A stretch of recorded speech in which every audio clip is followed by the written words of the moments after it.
afternoon, everybody. This is really a great pleasure to welcome everybody here to U.S. Institute of Peace for the inaugural Nelson Mandela Lecture. It's a very special event for us, and I'm delighted to see so many people, friends of the Institute, people who have worked on these issues for so many years. I want to give a special warm welcome to Ambassador Malungu, the Ambassador of the Republic of South Africa to the United States. Welcome. Welcome, Ambassador Malungu. Also, Ambassador Donald Yamamoto, who's the Acting Assistant Secretary for Africa at State Department, holding down that portfolio. Thank you.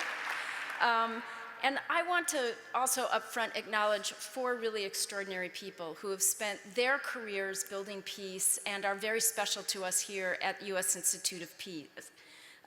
One is Ambassador Chet Crocker, who for many, many years was our board chair, a member of our board, and on our International Advisory Council. He was here earlier today. Secondly is Ambassador George Moose, who is our current board vice chair and an ongoing wise counsel, former ambassador with the State Department and served in Africa. And our two wonderful, wise senior advisors, Ambassador Princeton Lyman, our senior ambassador who served in both Nigeria and in South Africa and is a source of wise counsel for us, Princeton. And of course, Ambassador Johnny Carson, many of you know, who's been a stalwart on these issues, and we'll hear a bit more about him in a moment. But the four of them bring constant inspiration to us as we continue our work in and around Africa. And finally, a quick note of gratitude to Andre Pinar, who is a dear friend of ours. He's a member also of USIP's International Advisory Council. He was really one of the driving forces and sources of inspiration for this lecture. Thank you to Andre and to all the members of the Mandela Lecture Advisory Council, Sir Mick Davis, Tom Boardman, Vincent Mai, Jan Duplessis, and also Chet.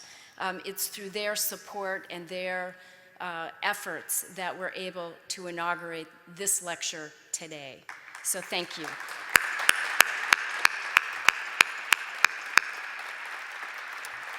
So today is the culmination of more than a year of dreaming and planning as we sought to elevate the vision and the values of Nelson Mandela. And it's important to us because his life work really embodies the core mission of USIP, of preventing and resolving violent conflict. And he put into practice and demonstrated the power of those core skills of peace building, negotiation, bridge building, trust building, reconciliation. And most of all, President Mandela was the ultimate voice of unity. He understood the importance of inclusion to ensure an enduring peace. He understood the importance of inclusion. And honoring his legacy could not come at a more important time. Unfortunately, there are too few global icons today who inspire us with the same courage, the same generosity, the same great spirit that President Mandela represents, the push that he made for all of us to be our better selves. So USIP has a long history with South Africa, and I'm really honored to be here today representing the many USIP colleagues who came before me, who were engaged with South Africa through the difficult decades of transition from apartheid rule. And over the years, USIP has supported South Africa through grants. We've awarded almost $3 million for education, training, research to assist South Africa with transitional justice, with truth commissions, with accountability. Through the 90s, we had half a dozen fellows and published 3 books, including one by Ambassador Princeton Lyman on South Africa. And in the mid-90s, as President Mandela really grappled with how to balance accountability with reconciliation, truth, and justice, a number of USIP colleagues were called to help consult, to help design what became the Truth and Reconciliation Commission. And in fact, USIP's Neil Kritz, who is here somewhere, there he is, sent to President Mandela a draft of the 3-volume work that he edited on transitional justice, how emergency democracies reckon with former regimes. And when USIP published the book, President Mandela himself wrote the foreword. And in it, in those hopeful times, he described the immediate post-Soviet era as an astonishing time when various regions of the world were moving away from undemocratic and repressive rule toward the establishment of constitutional democracies. And he wrote that many countries, and especially South Africa, had to work to recover from the trauma and from the wounds of the past, that they needed to come up with mechanisms not only for handling the past human rights violations, but also to ensure that the dignity of victims, of survivors, and of relatives was restored. I think we're all very clear that those sentiments remain very solid, very true. They ring very loud today. And even as we're seeing the persistence of repressive and authoritarian regimes and the continued existence of too many civil wars, we're also seeing where there's heartening progress. There's movement towards peace in places like Colombia, Iraq, where I just came back from, Liberia. And we're seeing that this progress is often happening at the local level, sometimes even when there isn't national level progress. And we see over and over again how ordinary people can do extraordinary things, which is very much in the spirit of President Mandela. And we're seeing that unplanned, but just 2 weeks ago, we saw the remarkable transformation that happened in South Africa. This lecture has been in the planning for more than a year, and the timing is wonderful, and we're here to doubly celebrate. But Mandela proved that individuals and entire nations are moved by ideas, they're moved by hard work. He was a connector, and he brought people together, black and white, rich and poor, athletes and artists. He really moved the nation through the power of the ideas that he put forward. And at a time when the whole country could have gone into greater violence, he steered the nation into greater unity and ultimately peace. He continues to inspire people from around the world to seek peaceful and just resolutions to conflict. He taught us that a nation can only heal when its people reckons with the past and with each other. This is a core belief that animates the work of the U.S. Institute of Peace.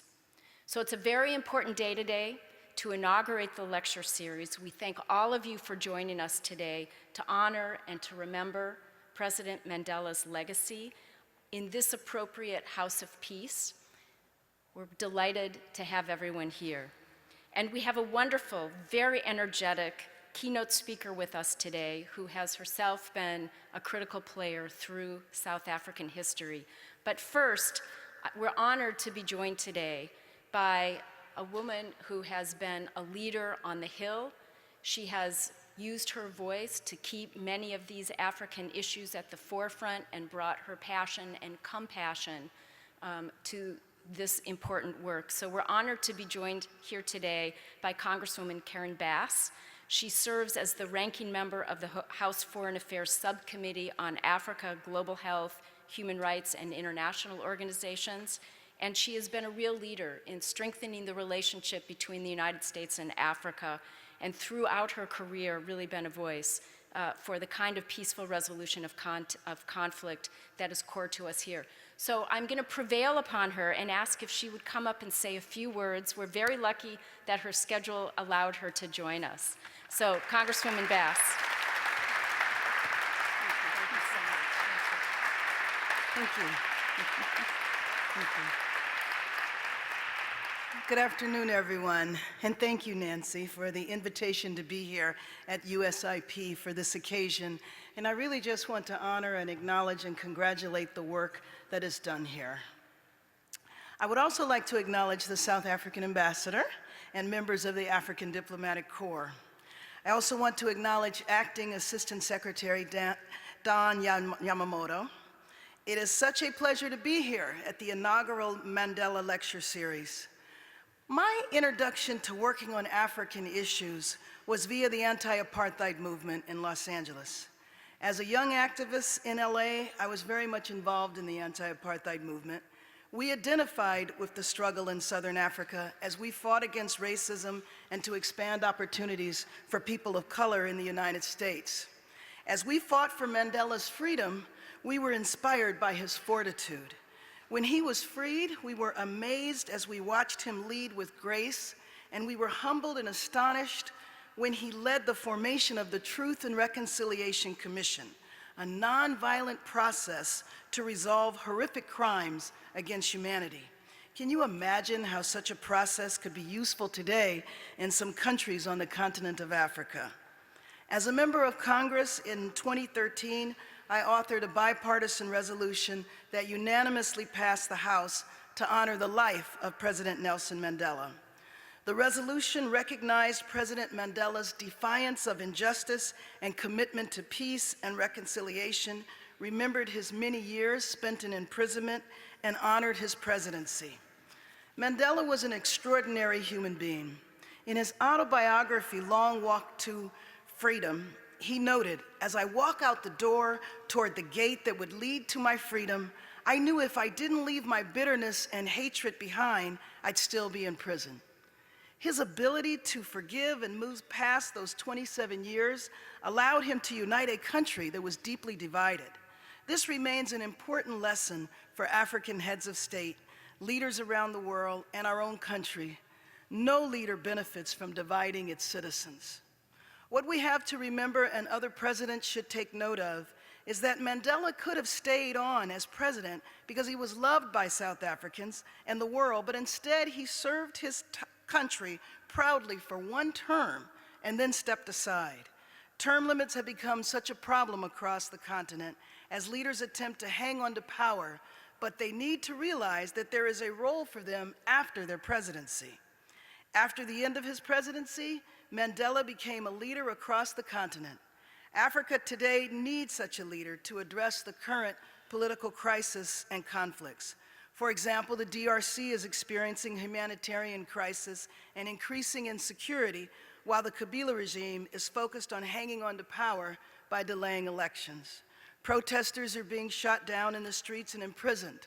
What is required is for one of the African leaders to negotiate a political settlement so that the DRC could return to addressing the challenges and making the lives of its citizens better. What leaders can learn from Mandela is that bringing all sides together to address grievances can in fact lead to progress because people are heard and feel included in decision-making and dispute resolution. Nelson Mandela was also a firm supporter of democracy and human rights, and African leaders should return to those principles. Right now, there is a combination of progress and backsliding on the democratic front. President Mandela was so much more than the first fully democratically elected president of South Africa. He was a global leader who taught the world the meaning of social justice, and he was a leader who showed the world the power of compassion and reconciliation. Ambassador Cheryl Carolus, thank you for being here to reflect upon the life and work of President Nelson Mandela. And thank you, Nancy, and the USIP staff for putting together this lecture series and for recognizing that the life and work of Nelson Mandela continues to serve as a model for exemplary leadership across Africa. Thank you very much.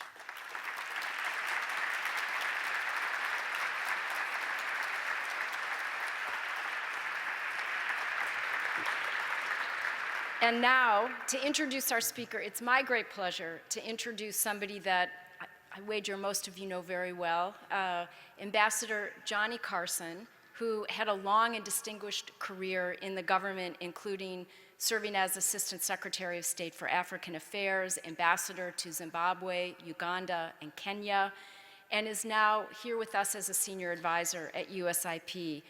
Through his career, and certainly here, he's maintained a relentless, tireless focus on preserving democracy, respecting the dignity and the human rights of people around the world, and we are so lucky to have him here. He's been wise counsel, a good mentor, and instrumental in making this event happen. So please join me in welcoming Ambassador Johnny Carson.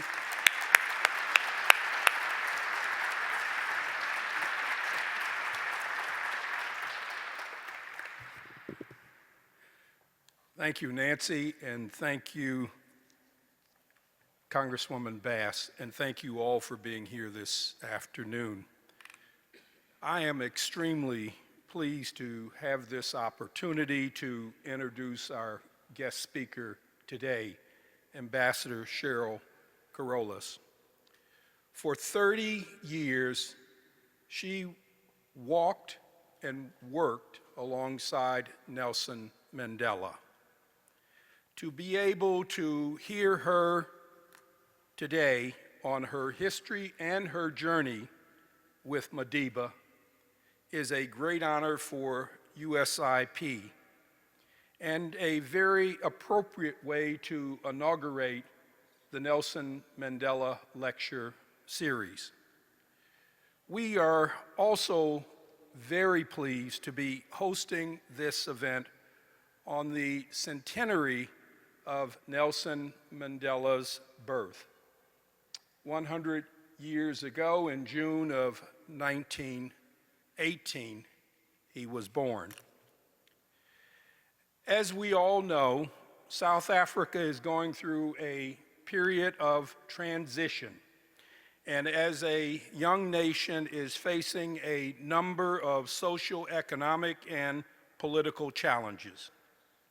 With former President Zuma out of power and Cyril Ramaphosa installed as the nation's 5th president, South Africa is moving into a new chapter in its political history.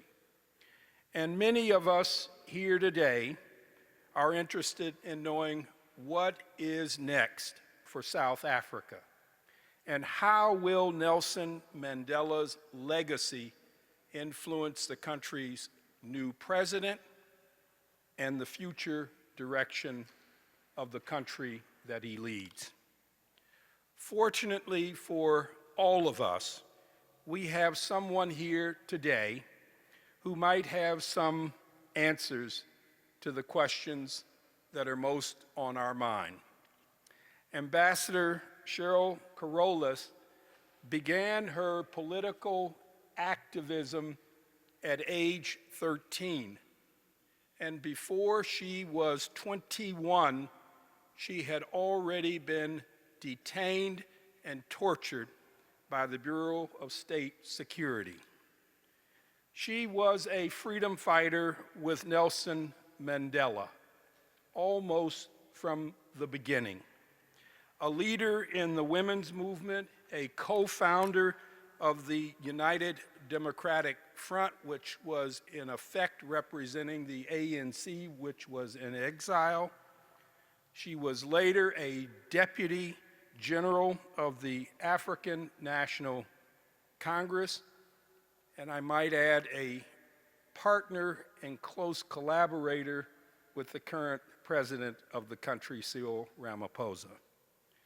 She is a former South African ambassador to the United Kingdom, and today is a very distinguished businesswoman and civil society leader in South Africa, and a board member of a number of well-known international organizations, both in the United Kingdom, in the United States, and across South Africa. It is my great pleasure and honor to ask Ambassador Cheryl Carolus to come to the podium and speak to us this afternoon. Ambassador Carolus.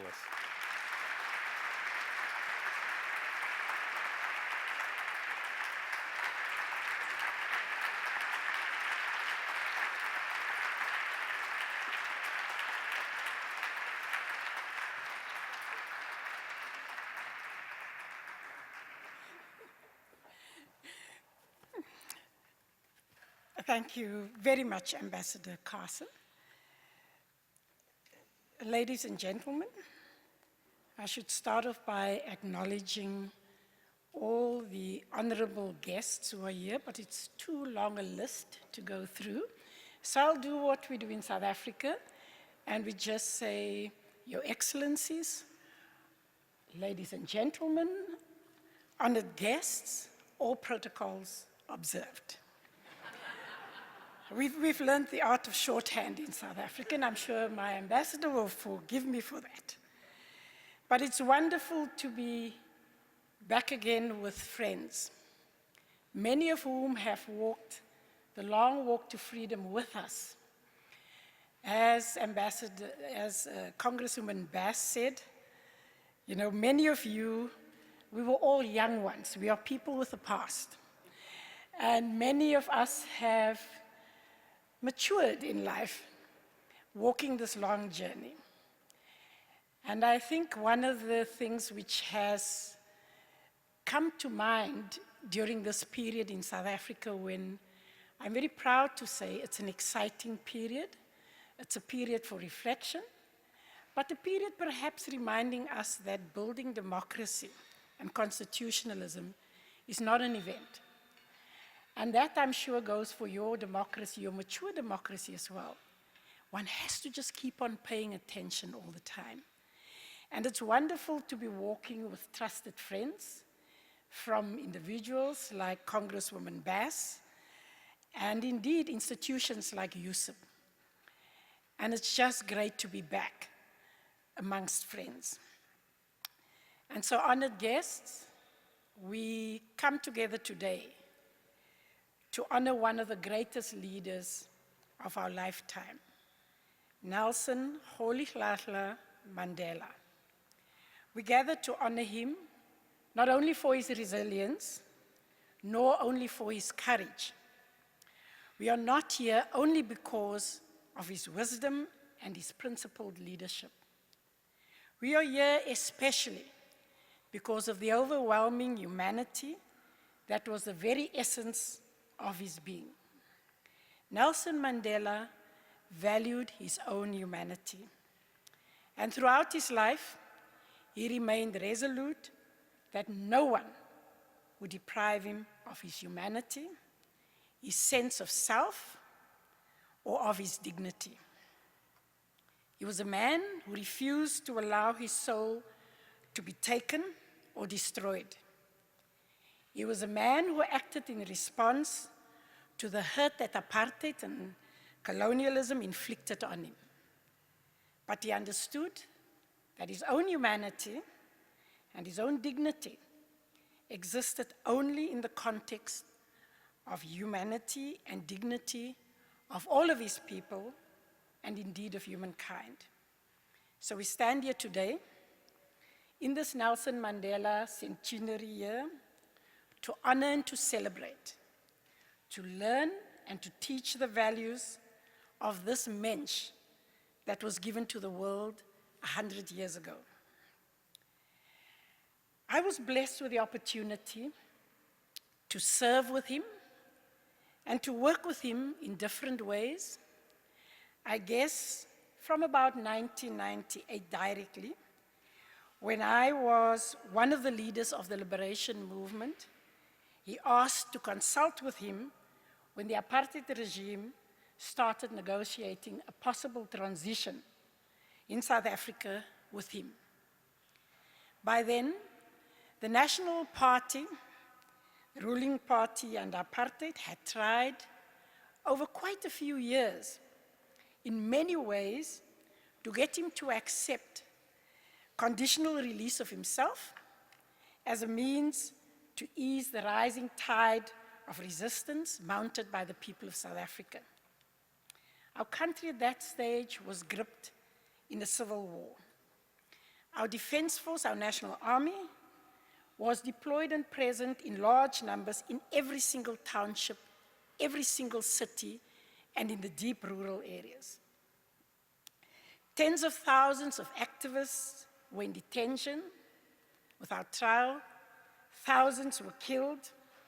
Some were brought to trial, and some were sentenced to death by hanging for acts of treason, which were largely the things that sadly are enshrined in our Constitution and which we use today with much pride to guide our everyday life. The price for standing for those in those days was death by hanging. And it's almost unreal to imagine how much and how deeply things have changed in a very short space of time. Ours is a young democracy. Our freedom came in 1994.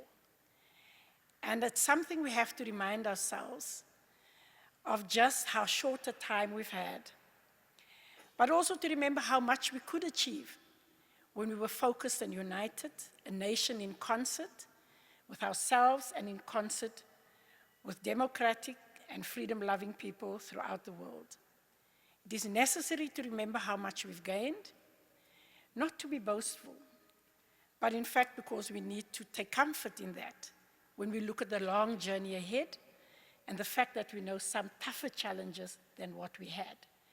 Because in many ways, it is almost easier to destroy things you don't want than it is to figure it out how you build things you do want. And that's why we hold close to our hearts the sense of victory and achievement in a short space of time in order to embolden us and to get us to understand that. It's also important for us to understand where we've come from, because we can never go back there.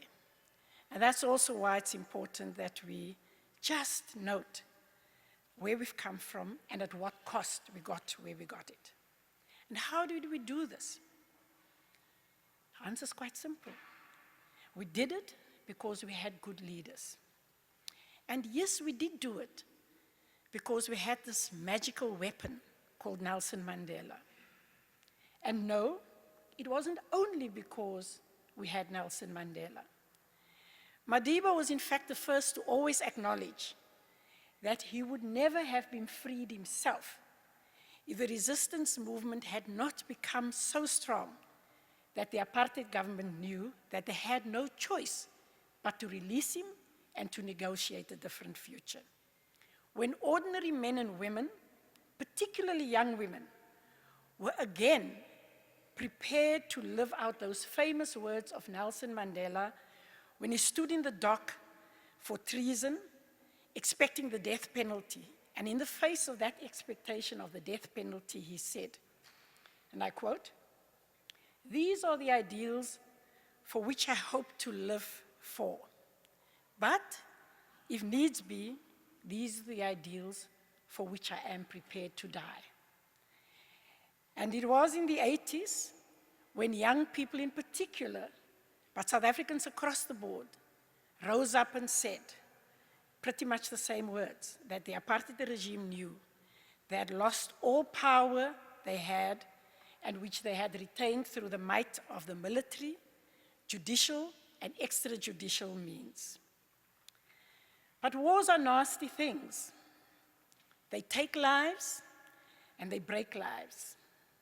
They create scar tissue. They create psychosis and emotional memories which last for a very long time and are very difficult to break out of when you want to start afresh. And even when you start, the scar tissue is so delicate. It is so easy to pull it off and to pull off a scab of a wound that has not healed fully or properly. And we're beginning to see some of that in South Africa. And we in South Africa and on the African continent are enormously grateful that we had Nelson Mandela and that he found counterparties like F.W. de Klerk with whom he could lay the basis for foundations for peace in South Africa and stop the war that was waged against the entire African continent in pursuit of white supremacy. And my journey with Madiba during those very fragile times was a time of huge personal and political growth. Nelson Mandela was a strong leader. He led from the front, and he often got into trouble for it on many occasions. but mostly he won, and mostly he was right. It was very difficult for him to accept defeat, but he actually always did. I remember the fight we had about the voting age in South Africa, for example. Madiba had a very strong view that the voting age should be 16. Well, the rest of the ANC disagreed with him. I see many smiles because I think many of you were probably in South Africa at the time and you remember the spat we had. Well, and you will also remember Nelson Mandela is a tough fighter, and if he needs to be a street fighter, remember he was a boxer, he takes off the gloves and he goes, has a good go for it. And he used fair means and foul to convince us. Well, in the end, he lost the argument. And there are many lessons in that. It demonstrated to us, particularly us, because I think he knew this, but we didn't quite, but it demonstrated to us that Nelson Mandela is not God. Now, those of you who know South Africa would know South Africa is a deeply religious country. It's a country where even most members of the South African Communist Party, and we have a thriving Communist Party there, but they would go to church, to the mosque, or the shul. So, if you took a vote between God and Madiba in South Africa, you know, it would be a very close call, but God would probably win, if by a narrow majority. But there were some more serious learnings from that process. Madiba's motivation was that very young people in South Africa were forced to take on very adult responsibilities and should have the right to decide who leads them through those responsibilities. His motives came from a very deep, good place of empathy, and it came from his enduring passion about how our decisions impact so profoundly on those who are most vulnerable and who do not have voice. Now, we understood that in the ANC, but we felt that we needed to strive to change that and not to further embed that. We felt we should not make our children co-responsible to get us out of the mess we had created for them. And that decision endured, and Madiba accepted it. He used that same street fighting strategy for another round, one that he won, and for which we are grateful. Somewhere along the line in the negotiations process, Madiba proposed that the ANC should unilaterally suspend the armed struggle. Now, the ANC never saw the armed struggle as the primary way in which we would be free. We didn't believe it was just going to be a siege of power. It would be crazy. I mean, the apartheid government had the most powerful military machine on the African continent. And at this stage, the armed wing of the ANC, Umkhonto we Sizwe, still existed. We had not disbanded our camps or the structures, and most of us thought that doing this unilaterally would be, at best, unwise, and probably a complete sellout, and proof that finally, we now understood that the old man had gone completely soft through all this talking to all these dreadful racists.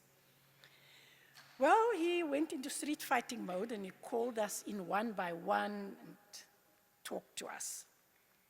And one by one, he actually convinced us that he knew it was a gamble, but he felt it was a calculated one. And then as he convinced us one by one, good old divide and rule strategy, he sent us off to be his foot soldiers. And it worked, because it just gave the liberation movement a huge moral advantage. And in any case, we knew that we were never going to be able to be a match for the military might of the apartheid regime. And it became harder for the apartheid government to openly deploy official and unofficial armies against the citizenry. And it created the space for us to mobilize on a mass scale more easily, and which was what we needed throughout that process.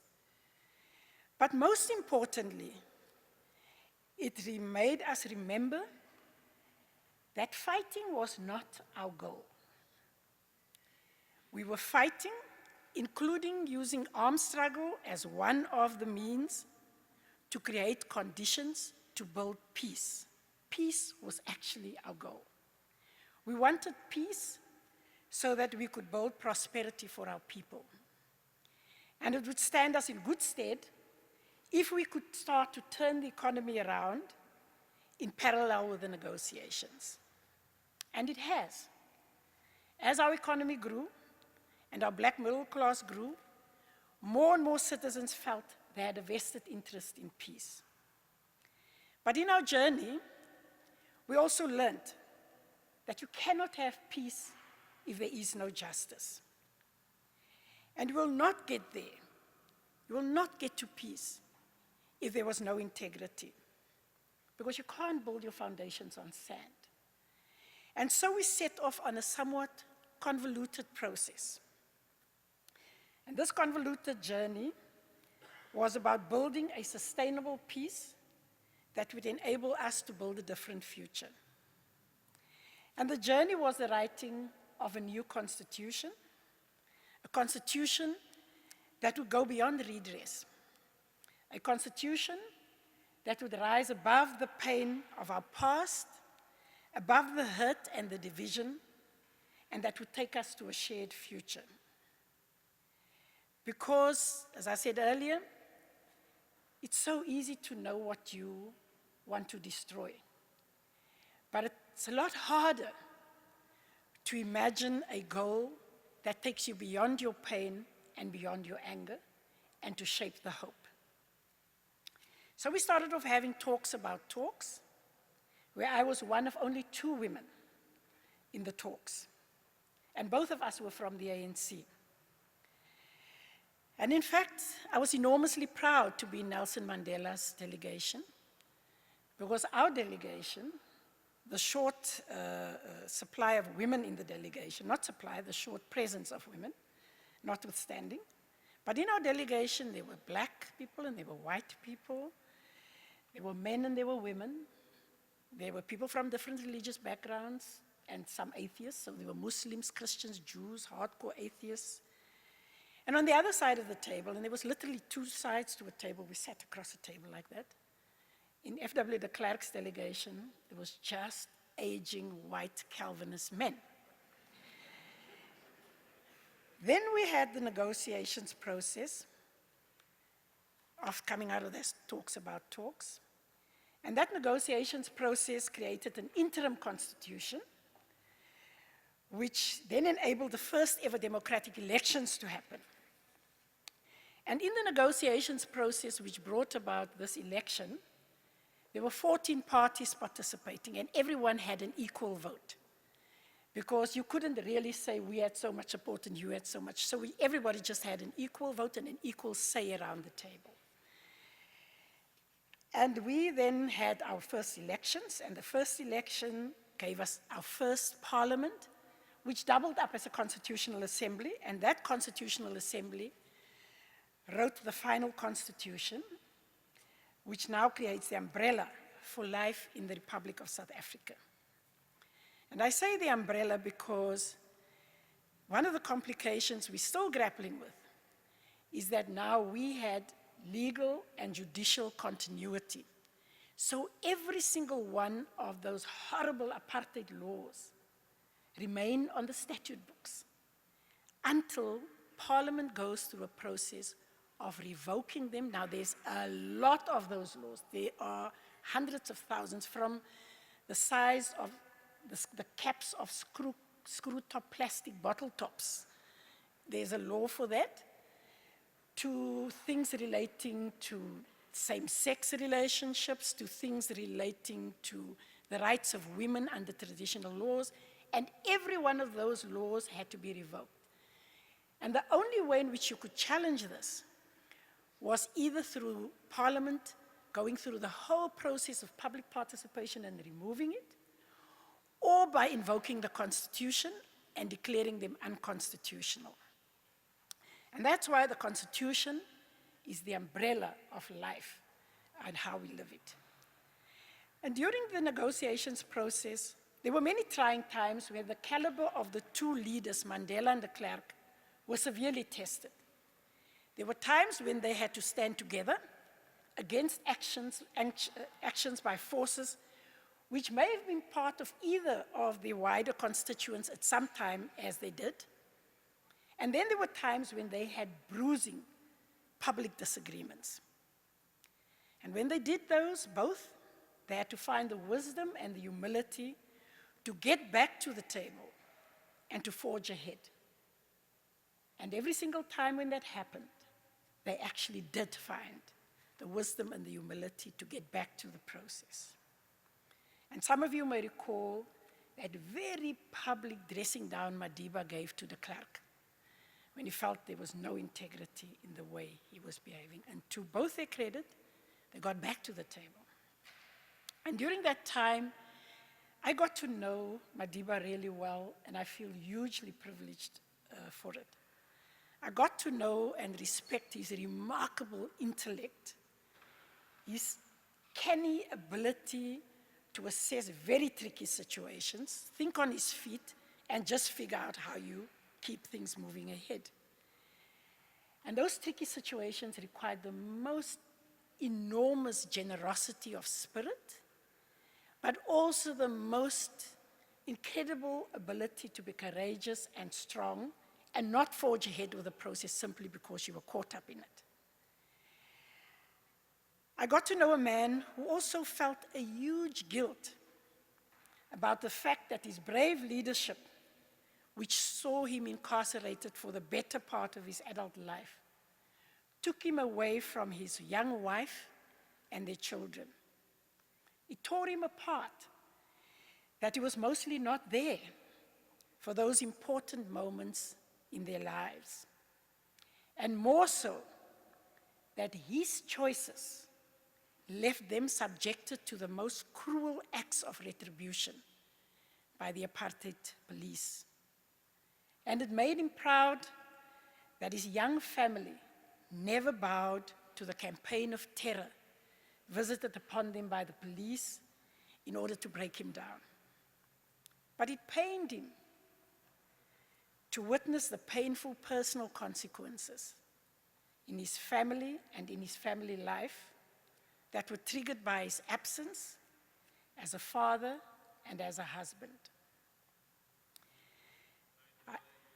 I was privileged to see him lead with confidence and humility.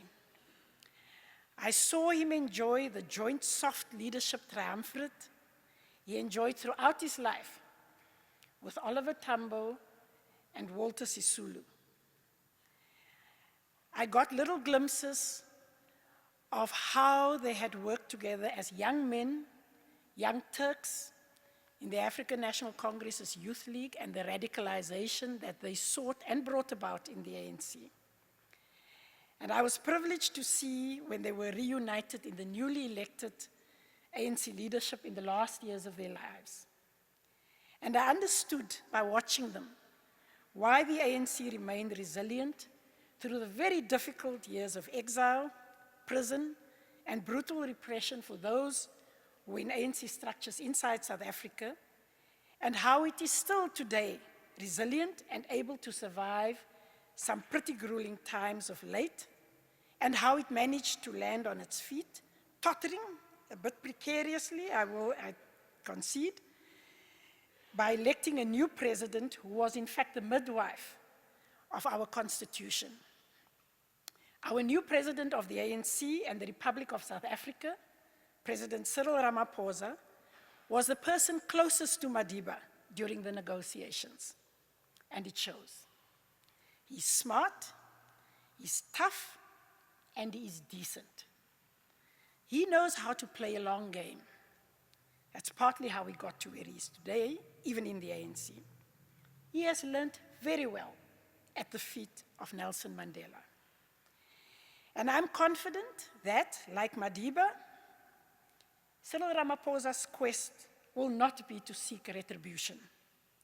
He's well equipped to know how to draw a line beneath impunity very firmly, But he also knows how to focus on liberating the good that human beings are so unfailingly capable of when they have good leaders.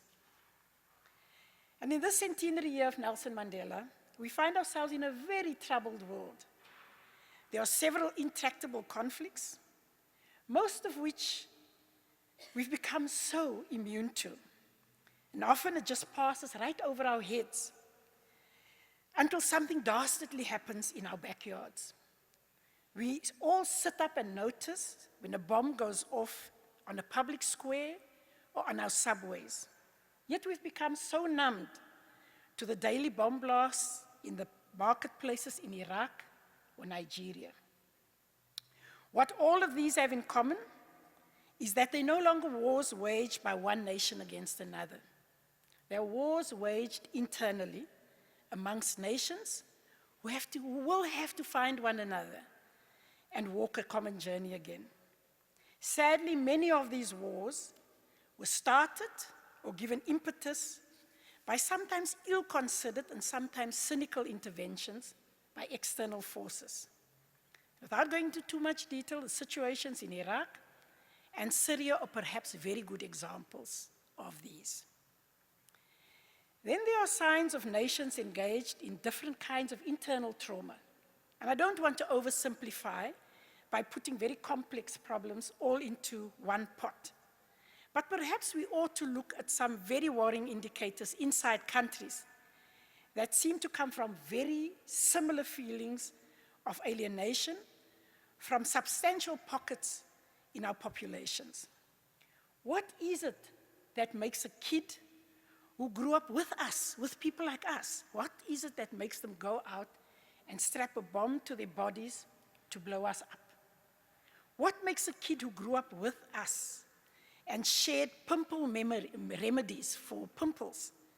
What is it that makes a teenager like that walk into a classroom and shoot up and kill a whole bunch of people? Why has it almost become the norm today in current day democratic political processes like voting, where substantial numbers of populations have gone with anti-establishment choices, to use a euphemism? Maybe instead of judging them for being so stupid, maybe we should look at ourselves. I'm taking huge license here to say that all of us in this room probably can be considered to be this thing they call the establishment. Well, maybe we should just take a hard look at ourselves and actually say, like we used to when we were young, that actually the establishment sucks. That's what people think about us. It was a lot easier to be self-righteous when this dissatisfaction manifested itself through people we could call nasty or crazy. Now there's huge swathes of people who go to the polls and actually tell us and cock a snook at us. And when the majority votes for things like Brexit or choose, to put it mildly, decidedly odd characters as presidents or prime ministers, maybe it's time for us to democratically accept that the system as it stands is failing our people. The levels of exclusion, the levels of poverty and inequality that this exclusion creates has created monsters and a huge powder keg. And maybe it's time for us to take a few fresh looks at power, what it looks like and how it is exercised. Maybe it is fortuitous that we are confronted with these challenges in the centenary year of Nelson Mandela. Maybe it can sensitize us again to what made him a good leader. Maybe we can be reminded that social cohesion is only possible when there is social solidarity. Social solidarity inside our borders and with those outside. Maybe we will remind ourselves that peace can only reign and endure if there's justice and equality. Justice and equality inside our borders and in relation to other nations. Nations we trade with and nations we engage with. We in South Africa are beneficiaries of one of the most powerful solidarity movements in the world, one of the most powerful, exemplary, and enduring, many of the relationships, as we can see today, still stand many years after we got formal freedom. And we want to thank those of you who are present, and who in fact were part of those movements, because often you also got beaten up and chucked in jail. But we want to remind you about that especially, because now more than ever, we maybe need international solidarity movements again to stand with people who are marginalized and in fact who are at the receiving end of tyranny. We need to rebuild those movements, and we need to in fact strengthen people-to-people relationships again in a way that I think we have fallen a bit behind. It's perhaps also a good time to look at how we interact as equals in a new world order. It is a good time for powerful nations to embrace the fact that leadership has to be earned and not decreed. And this business of going around the place and saying, we really cannot go around saying mine is bigger than yours, actually. And maybe the multilateral systems that institutionalizes our interactions as nations need to better reflect the realities of a changing world. In its current form, these institutions have been incapable of responding and leading the biggest crisis facing us. They are not capable of ending the modern day kind of raging wars we have. They are floundering to create a global economy that support the closing of the gaps between the haves and the have-nots. If anything, they've in fact entrenched conflict and entrenched the gaps between the haves and the have-nots. Individual nations ought to recalibrate what it is that makes them a nation. What are the values and aspirations that bind them as a nation and that links them to other nations and the world? Because we all know that globalization is here to stay. There are such huge possibilities if embraced well. As we see too often, there is disaster if abused for the benefit of a few. And we have had another Damascus moment in South Africa. We just got rid of a president who took our country down such a scary road. And across political parties, we stood together again, as they did in Zimbabwe, for the sake of our country and voted unanimously for a new leader. Cyril Ramaphosa was unanimously endorsed as the new president for South Africa. Unanimously, all parties in parliament rose to give President Cyril Ramaphosa a standing ovation when he delivered his State of the Nation address that speaks to the values that we all hold dear and which unite us on a common journey again. And the work has already started to put his mettle to the test, both within the ANC, where people are in fact engaging in a very robust way with him, and amongst parties, as everybody says, right, we agree with the line of march and the values, tell us how. And it's very robust, and you would have seen the debate on his thing. And that is how it should be.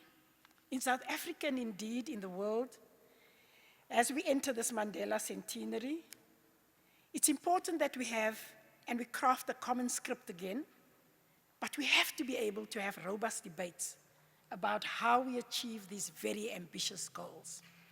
We have to have a diversity of opinions, and we have to create once again a wider rather than a narrower space of engagement. We have to reignite the sense of power of ordinary citizens when they feel they have the ability to help to create change. Because when they have that, they will build it and they will defend it. And I think we've lost a lot of that. And let us remember, very importantly, that half the feet on the ground to create this new stage of our futures are in fact women. Let us push back on this creeping misogyny that has become so rampant in our societies. And not only to deal with women as survivors or victims of the most awful abuse, discrimination, and exploitation, but also as full human beings with great potential that contributes greatly already and can do even more so when allowed to flourish.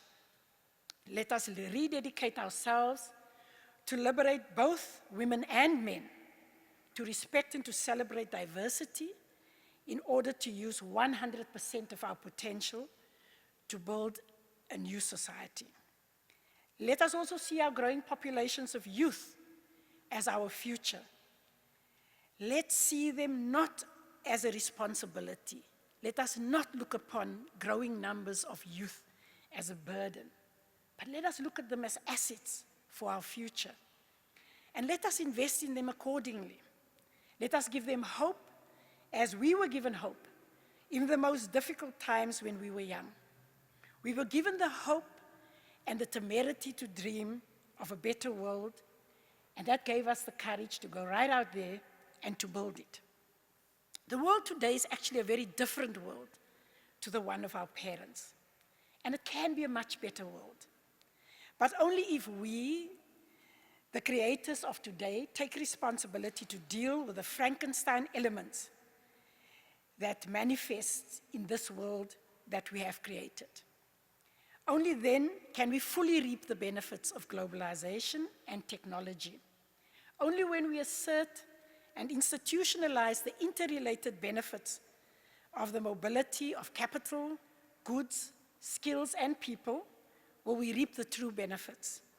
This can only happen when, in the words of Madiba, and I quote him, our choices reflect our hopes and not our fears. So I end off with much thanks to the United States Institute for Peace for according me this honor to do this first annual Nelson Mandela Lecture. I hope that every year this lecture will seek to not only remember a great man for his great contributions. My hope is that it will seek to be an annual occasion to remind us of the power that we have to stand for justice, equality, and dignity for all in our world. I hope it will become an occasion to strengthen us all through tough times, and that it will enable us to celebrate our successes, big and small, in building a better world. I thank you.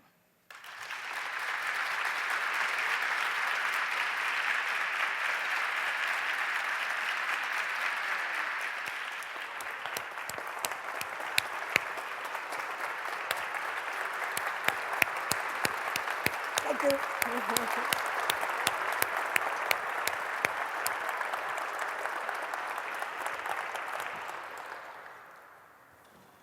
Ambassador Carolus, you have kicked us off of our inaugural lecture with exactly the kind of hope and inspiration and challenges that we all need. There's a lot out there in the world that challenges us every day, and so we appreciate the reminders, the challenges, and for sharing your own personal story and the lessons that are so important from the whole journey that South Africa has taken for the world.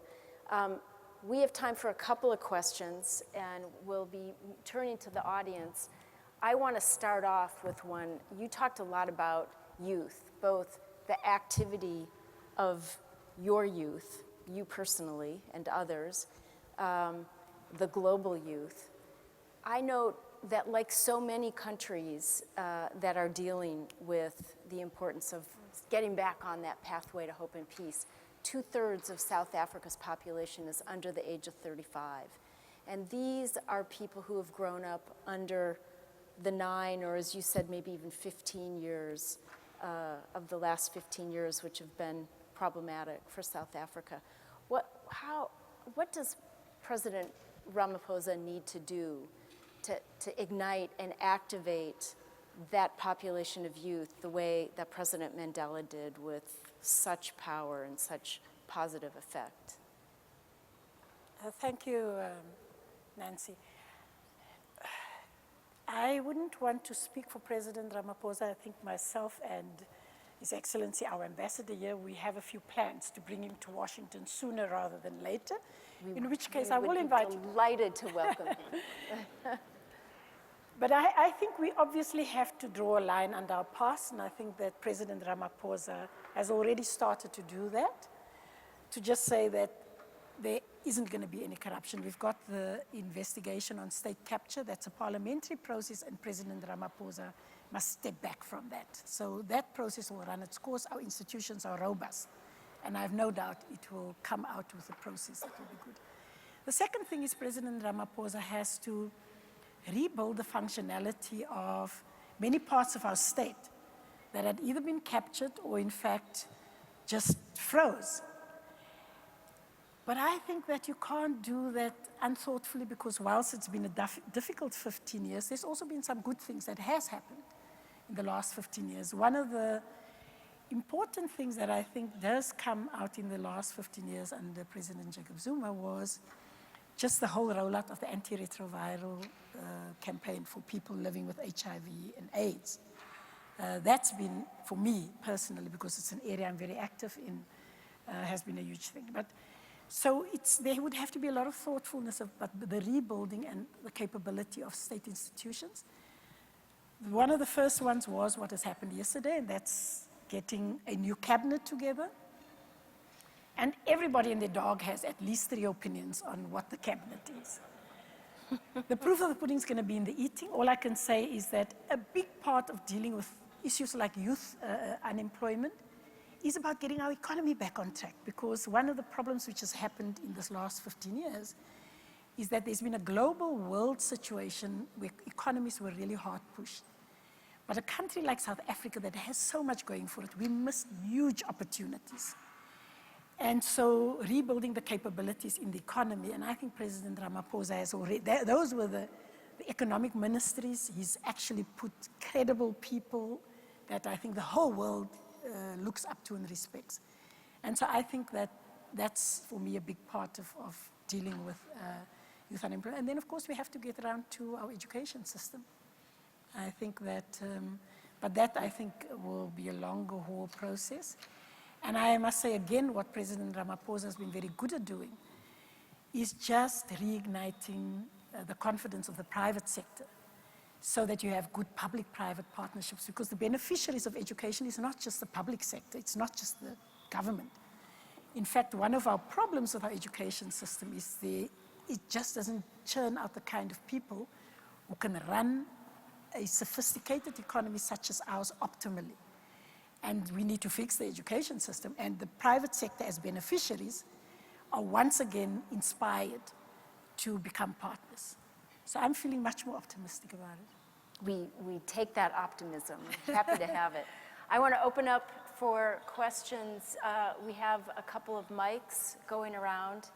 Eileen over here. Yes. Thank you for your talk. It was so inspiring. Just in visiting Cape Town and fairly recently, my question is, can the township system survive if you want South Africa to be truly democratic, free, and prosperous? Especially as Cape Town runs out of water. I'm from Cape Town, so my mother lives there. I have a lot of focus on this water issue. You know, the spatial consequences, and that's the thing, is that the system of apartheid was entrenched not only institutionally, but judicially. And it's going to, you're not suddenly going to find huge swathes of white South Africans wanting to live in those townships. And nor you're going to find massive numbers of black South Africans who are suddenly going to be by the means to live in the formerly white suburbs. And so those remain, and that's where things like our education system and fixing of schools in those townships remain an absolute priority, because you just keep on reinforcing those sort of inequalities and exclusion. And we've had to go through things where town planning, for example, you have to start thinking about that when you build low-cost housing, which is mainly for black South Africans, not exclusively. Do you just build them right next door to townships? Or do you actually bring them into the middle of the cities, which of course is white South African suburbanites. And they have a lot of complaining to do about that sort of thing. So that in itself is a challenge. But you look at cities like London, where there are interesting models, where every time you want to have a large commercial development, you have to subsidize a low-cost rental stock building. And so you put in the middle of very well-resourced suburbs, you actually build pockets of poor people where the kids are able to go to the school and where people can walk to work. There are some interesting examples in Joburg where there are, some of you might be familiar with it, there's this thing called Brickfields near the Market Theatre. And what's amazing about it, it's actually rental stock. And often people think that kind of people would just not look after a place like that. Well, it is actually spick and span. And the man who's now the Treasurer General in the ANC, Paul Mashatile, was the man who pushed that thing through in the inner city. But it's right next to a taxi rank anyway. So I think one's going to have to start doing more and better than what we've done until now to push those boundaries. In the Western Cape, you know, there was some very unfortunate remarks where the Premier, for example, at one stage spoke about economic refugees. And just the use of words like that was quite difficult, but reflected the mindset where there were very few houses that was built outside of the townships and very few houses. So yes, it is one of those learnings that I think we're going to have to tackle head on. And again, the question about social cohesion, you know, everybody's worried. There's service delivery protests, there's crime in South Africa. Well, you know, the point is just that somebody wise this afternoon over lunch said that poverty in itself is a problem, but it's not a massive social challenge unless it's accompanied by exclusion. And in South Africa, poverty is still hugely overlaid by race and reinforced. And the global problem with growth of economies, the nature of economies now and economic growth globally, is that it's just widening the gaps between the haves and the have-nots. Well, in South Africa, that also says between white and black. And so I think we're going to have to pay a lot more attention to that and be much firmer about it. Thank you. Thank you. Thank you for your thoughtful comments today. I'd like to ask your reaction to a hot-button issue relating to this inequality, and that is land policy. There's been talk recently of land appropriation without compensation. Can you tell us how much that is part of the President Ramaphosa's policy and how you're going to navigate that, since that policy was a disaster in Zimbabwe?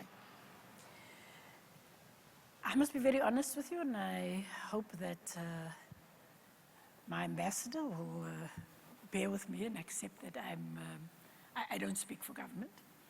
I think it was unfortunate and unnecessary because there was actually legislation presented to Parliament. Parliament's going to have to debate it and so on. Because expropriation of land without compensation is actually internationally possible. For example, if there's a national interest, like there's a road or a railway, or there's been unjust, whatever. So it's not unusual in South Africa, but quite frankly, I thought that the Constitution allows, with taking into the Constitution as it stands, you don't need to amend the Constitution or have an extra law, but it does accord protection for both parties, and it places an onus on both parties to, in fact, justify either why they do it or why they're entitled to protection of their land. And I can say with absolute confidence, and I think that everybody will know, even in our most difficult times in the last period in South Africa, thank God for our judiciary. And it is sophisticated, it is underpinned by very solid laws, and underpinned by our Constitution and our Bill of Rights. And so I am quite confident that sort of random confiscation, unfairly and unjustly, of people's land is just not going to happen. It's not possible in South Africa. I can say that absolutely categorically. And that's why I think it's unfortunate that it came to that where it's now back in Parliament for debate. But I think we must maybe look at the other side of that coin, that in South Africa, there are a lot of black people who feel that in the last over 2 decades since change, their lives haven't changed, and in fact, in some ways, their hardship, the pinch is harder. And unless we start to, across the racial divide, start looking at ourselves as South Africans and the notion that there can't be social cohesion without social solidarity, I think we are going to head more and more into trouble. And I think we're going to have to start looking at how do we do this. And I think there's a conflation between 2 things, and that is dispossession. How do we deal with dispossession that was unlawful to start off with? And how do we deal with just land hunger, where there is an entrenched pattern that to be able to buy land, most of the land in South Africa is still in white hands. And people see this as a huge injustice. It's very difficult for emerging black farmers, for example, to acquire land. And that's the whole thing about how banks' lending policy works and a whole range of things. But all of this has, in fact, contributed to this crazy cocktail of people feeling, well, then we must maybe just move down this track. But I have no doubt that there will be a due judicial process and there will be proper debate, and we'll land in a good place because, in fact, the public discourse has been opened up. And so let's people's feelings come out. And I think our parliament is mature enough to have that robust debate. And I think it's good. Instead of suppressing it and when it's bubbling under the surface, let it come out and let us arrive at a sensible place. I think we will. So we have time for one final question right here. Go ahead, sir. Thank you very much for such a wonderful and uplifting speech, Ambassador. We're known to each other. I'm Kolela Mangu from South Africa. We've been here before, and I speak here as somebody who's a columnist, who's a critic, who speaks a lot back home. And we were here with Thabo Mbeki, and there was all this euphoria that, Thabo, the Renaissance man, we are on our way. And he didn't turn out that to be what we had expected. Same with Jacob Zuma. How do we stop this dynamic from repeating itself? And I'm asking this question as a rhetorical question, actually, because I'm making a suggestion that perhaps we need an institutional way of engaging with the South African public, of the president engaging with critics, and changing this dynamic where it's us versus them. So thank you for that question. Kolela is a South African, and for those of you who don't know him, he's an academic, and he's in fact at the Smithsonian. Where are you now, Kolela? Yeah, in fact, doing a book on Madiba. I think you're right that we, not only in South Africa, but in the world, I think we need to understand that building democracy is a project that you can't lose your hand off the tiller. I also think that there's a much stronger awareness of the need for a strong and a vibrant civil society. But in South Africa, Kolela, one of the things which a lot of people have said, when Cyril said, our president, Cyril Ramaphosa said, send me. There's a huge sense of excitement. It's electric, it's palpable in South Africa, it's actually wonderful. And I say to people, no, don't wait for the president to pick up the phone to call you. It's in fact very wrong when the president decides who should go where. That's how Jacob Zuma got us into a lot of trouble, by deciding who should go where. But people don't use things like parliamentary processes. In South Africa, before anything becomes the law, there's actually a very public process of parliamentary hearings. The only people who go there, and it infuriates me, mostly are dreadful right-wing people who want to stop change from coming. And that's the only views that Parliament has, and Parliament has to take on board views of people.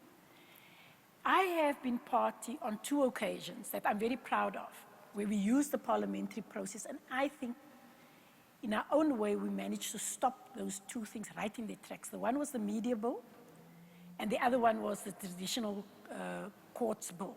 which was going to set back women's rights substantially. We got a ragtag bunch of people, 2 days notice, and off we went to Parliament. But we know how to call a press conference, how to write articles, you know the story. And we actually got Parliament to sit up and refocus, but they were able to put our evidence as part of that. And I think South Africans don't use that. I don't think we as South Africans do enough to nominate people. I mean, I often ask my friends who are hopping mad, have you ever nominated somebody for the Judicial Services Commission, for example? No, they haven't. Have you ever nominated somebody for the ESCOM board? Have you ever put yourself forward for this? Because you can nominate somebody or put yourself forward. And I think that needs to become part of our civil society discourse, Kulela. We need to institutionalize those things as well.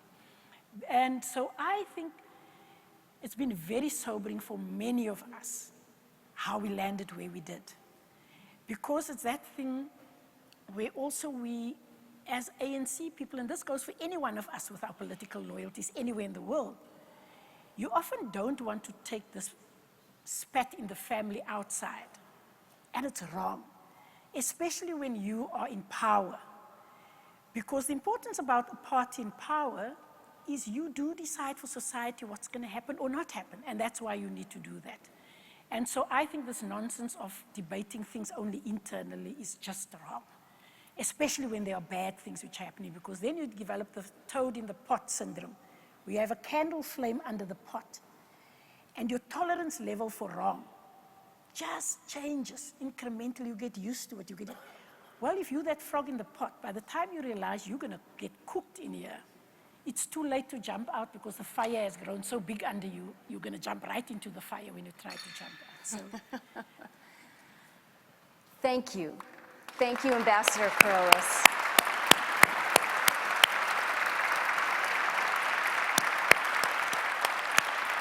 We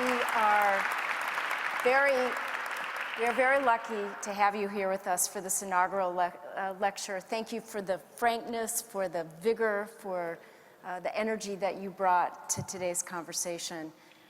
And we hope that you'll come back and visit us, and we'll see how those toads are doing in all the pots.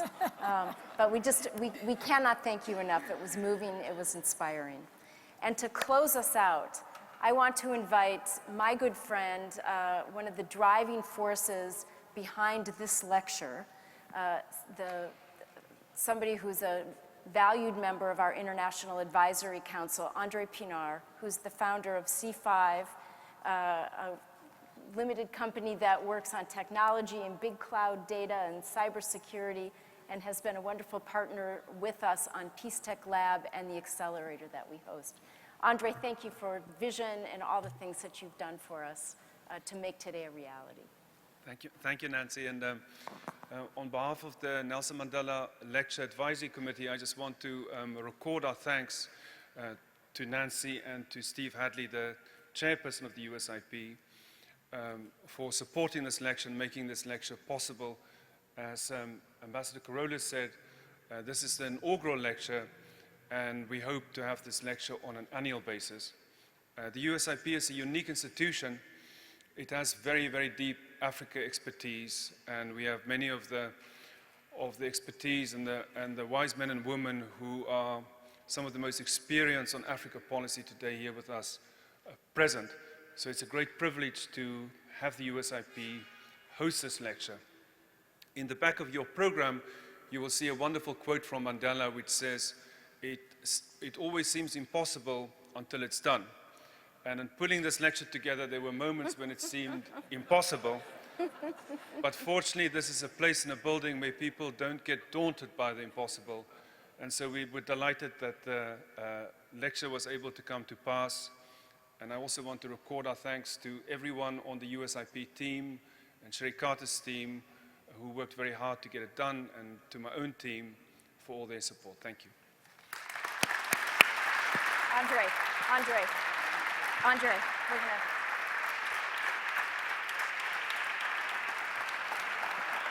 Yeah.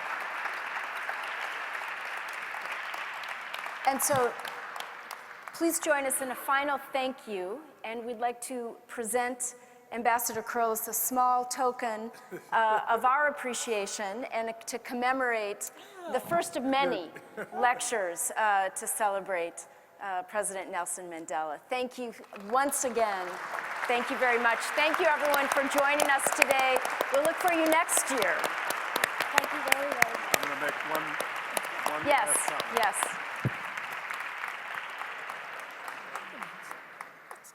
So good. Go, we have a band here and a singer, and they are going to have a musical tribute to the late Hugh Masekela. Some of you may know that Ambassador Barbara Masekela, who served at the South African Embassy as the first South African ambassador after apartheid ended, was the sister of Hugh Masekela. So this tribute is for Hugh Masekela, and it is also a tribute to Ambassador Barbara Masekela. After they finish their tribute, we invite all of you to go up to the International Women's Common, which is just above us, and to enjoy some refreshments and a drink. We are extremely pleased that all of you have been able to join us this afternoon at this inaugural lecture. We'll turn it over to the band.